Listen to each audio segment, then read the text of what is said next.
Brilliant. Semi-final week, Alex. Is the preparation any different for this one than to a normal game? Yeah, slightly. Only because of the cumulative load they've had over the course of the season and how stressy the last 8 games have been. They've all been kind of knockout games or games that we've needed to win. So as you go near the finals, you've got to strip back in terms of the amount of work they do. You've got to try and take some off them mentally so they're fresh and not punch drunk come the weekend. And with that, try and create a bit of levity as well, because it can all get a bit too much. You know, everyone knows the gravitas of the game, and you want them to play free and to actually enjoy it. You know, because otherwise, it feels like the world's on your, and the weight of the world's on your shoulders. So there's a lot of that kind of getting the feel right of the week, not just getting the content and the training right. Yeah, and you got here with a slightly nervy finish against Exeter. Tell me about it. Pleased with the resilience your boys showed in that game. Yeah, we obviously you speak about contingencies in the build up to the game, what could happen, and scenario planning, and a couple of those scenarios showed himself in the game. So you feel like you've done your part as a coach, but ultimately they're on the field, aren't they? It probably took me, I would say, 36 hours to come down off the feeling of. It could have all ended in those last 2 or 3 minutes. But when you come through it and, like you say, the lads dug in and they found a way, then you feel a little bit more armoured for the games to come, especially considering some of the results that the other semi-finalists waltzed through on the same weekend. I've heard it was a plane journey on the way back as well. I bet that was fun, Alex. Yeah, wet plane journeys are always funner, aren't they? This one, because the semi-finals coming up, it was quite I wouldn't say subdued. The lads were jovial, but it was it was a tempered one. It was to get them back so they could get back in the gym for recovery. So, not quite as rock and roll as it sounds. And didn't take 36 hours to come down from that as well. No, not the flight. No, that's half an hour. Leicester have had some great battles so far this season. The upcoming opponent. Are you expecting the same this time round? Yeah, absolutely. I was sat with their head coaches today at the Rugby Awards down in London, and there's a lot of mutual respect there, which is humbling really, because he's a coach of some repute. He's a final international coach that's got to the finals. He's won Super Rugby tournaments, and he's doing a similar job with those boys. He's got them tight together, aligned, well-coached team who prioritise a lot of the things that we do, like physicality and set piece and all the things that make you very competitive and combative. He's installed in them and driving in them. So we know it's going to be like a really tough physical game, and in front of 17,000 of their crowd, all the small things can feel like big things. So we've been talking in and around how we just again manage our mentality through the ups and downs of the game. And you mentioned there about them both being two really strong teams, and plenty of English talent on show as well. Yeah, there is both sides. Yeah, some British Lions out in the field, a couple of maybe 3-4 British Lions.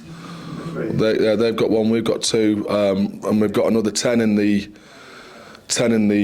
touring squad, and they've got again a few in the touring squad as well. So there'll be lads duking it out for the tour that follows, not just for the final. And just to hone in on that English talent as well, one of them is Ricky Marzi White, who now has 4 tries in 4 games. What makes him so good? Because he's only 21 years old. Well, he's playing inside and outside to really special players in Rob Dupree and George Ford. You're only as good as the people around you when it comes to rugby, because it truly is a 15-man sport. Having said that, he's still got to do he's still got to continue to do what he does, and that is when he's given the ball in half a chance on a soft shoulder, he's breaking tackles and scoring tries. When people run down this channel, he's absolutely levelling them. And as a 20-year-old, it requires you not just to be, I guess, mentally resilient week in, week out. Because it's easy to get yourself up for one fight, but to back it up the week after, but also physically able. Like he's got some good genes in him, and he happens to be our hardest working back. Hardest working. If you think he's not the fittest in terms of, you look across that back line, but he works the hardest, and it's that work ethic that creates the opportunities for him, where his genetic makeup can shine. Now, look, you mentioned already that the big battles you've already had with Leicester already this season. What have you learned from those battles, and is there a key to beating Leicester?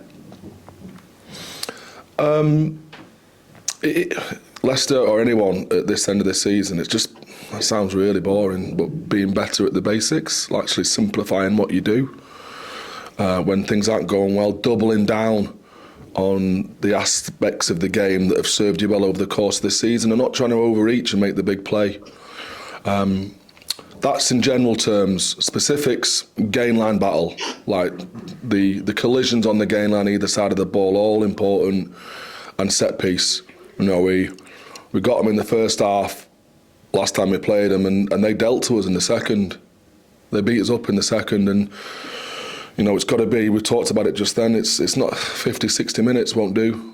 It's got to be 80 minutes, so the lads coming off the bench I've got to serve them up as well as the boys who start.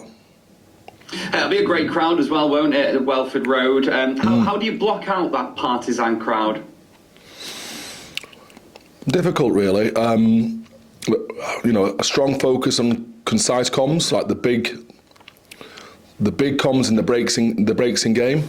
You know, making sure that we know what's going on for the next job, and then, you know, we've had noise on the speakers whilst we've been training today, because in certain areas of the field when they're on top, like, it's deafening. So making sure that if you can't hear someone, then you're looking and swivelling and you're looking at body language for the lads around you, so you can take your cues off that. Then blocking it out.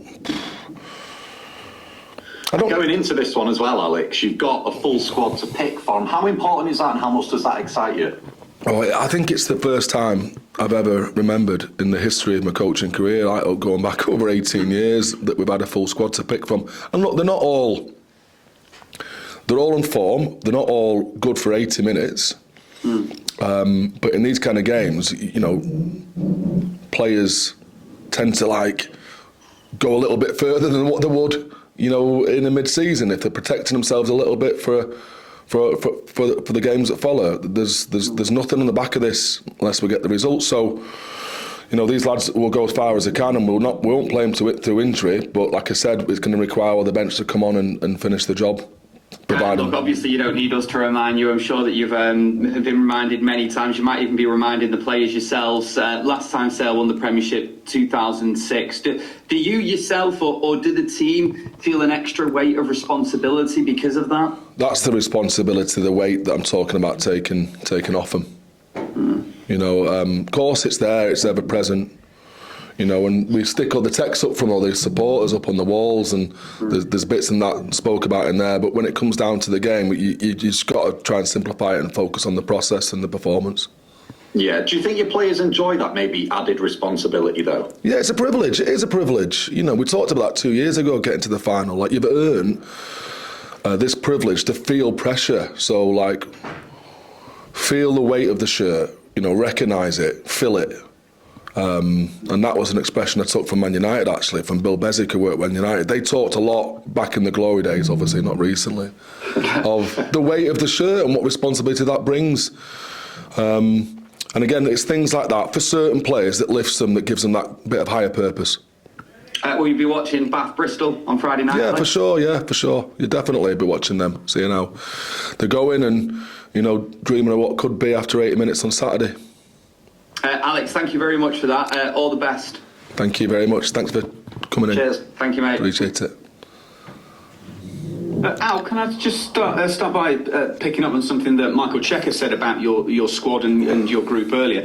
He said that you're now regular semi-finalists and that you're a good group, well coached. The fact that the regular semi-finalists came up into that, does that maybe show how far that you've come in the last 2 or 3 seasons? Consistency is important, isn't it? But consistently losing is not good enough. It's just not. We want for more. We're not happy just getting here. No, we've done that, like I say, consistently so, and we're striving to make that next step and not just get to a final, but bring on a cup. So I think it shows that how well look the group is tight and it's strong and there's growing cohesion because of the time they've spent in the saddle on the field together. That's evident, and that manifests itself in terms of wins that get into semi-finals. But it's big players in the small moments of the game that have great effects, that end up winning cups, and characters as well that do that. So that's the next step, really, Ali. I'm sure you know this stat, but no team has ever been Premiership champion after finishing third. So you're the latest to have a crack at trying to amend that. I'm sure that that's the sort of thing that drives you and a group of players on as much as anything else, making history. It worked for Muhammad Ali, didn't it? Impossible is nothing. We've been using a bit of a tagline right back from November, when we had a 9% chance of making playoffs. So if we've got this far, then why not us? Is there a reason why you can think why third hasn't been able to do it? I don't know. The history of the Premiership says that winning away semi-finals is difficult anyway, but it's just a weird quirk, isn't it? That no teams finished third and been champions. Yeah, I don't think there's any bad juju surrounding the league position. These things sometimes have a habit of rolling out, and it takes a while for someone to break the norm, to redefine what's possible, I guess. Do you see certain similarities maybe between yourselves and Tigers in the fact that both are sort of like working class kind of clubs that like to show the southern softies that actually it's better up north? Is there kind of similarities, do you see? You can't. I'm definitely not agreeing to those quotes. Those were my words. I know exactly. Southern softies and all that. No, but there's definitely similarities. Like I spoke to Michael, and I've got, like I say, a lot of respect for him. And we remarked on how we value a lot of we prioritise and value a lot of the physical aspects of the game in a similar fashion. We go after those things, and it was important to us as players. And if there's any kind of shade of fear or any kind of principles or values that you hold yourself as a coach that you want to see eked out in the team, then we think that the teams at the moment are representing much of ourselves as they are of themselves as players. So that met the physical nature of how we go about our business. Both teams is driven by mentality, and that often is systemic cultural mentality. So when you lean into the working class or the humble nature of being a poor northerner, a tough northerner, or an all action, less talking South African, it doesn't mean you're not putting a square peg in a round hole. Do you know what I mean? You're asking them to do things that they've been bred into them, I guess, from an early age, if not from birth. Just one final one from me, Al. Given all the chopping and changing that's happened in Leicester in the last sort of couple of seasons or so, how impressive a season do you think they've had being able to finish second over the course of the 18 weeks? No, phenomenal. I know how hard it is. I know how hard it's been year in, year out to get to this point where we feel like, we can make this step. And we can get to a final and we can win a final. And it's taken years to get the team to this position in terms of recruitment, like I say, cohesion, alignment, psychological safety, everything that goes behind the scenes, off the field. And he's done it in a year. He's done it in a group in a year when they've had four DORs in the past 4 years. There's so much turnover and turmoil that he's had to pull together, and he's done it so quickly, like I say, and gotten so aligned, and they're playing such a highly combative brand of rugby. It's remarkable. It shows the quality of coach that Michael Checker is. Thank you, Al. Cheers, Andrew.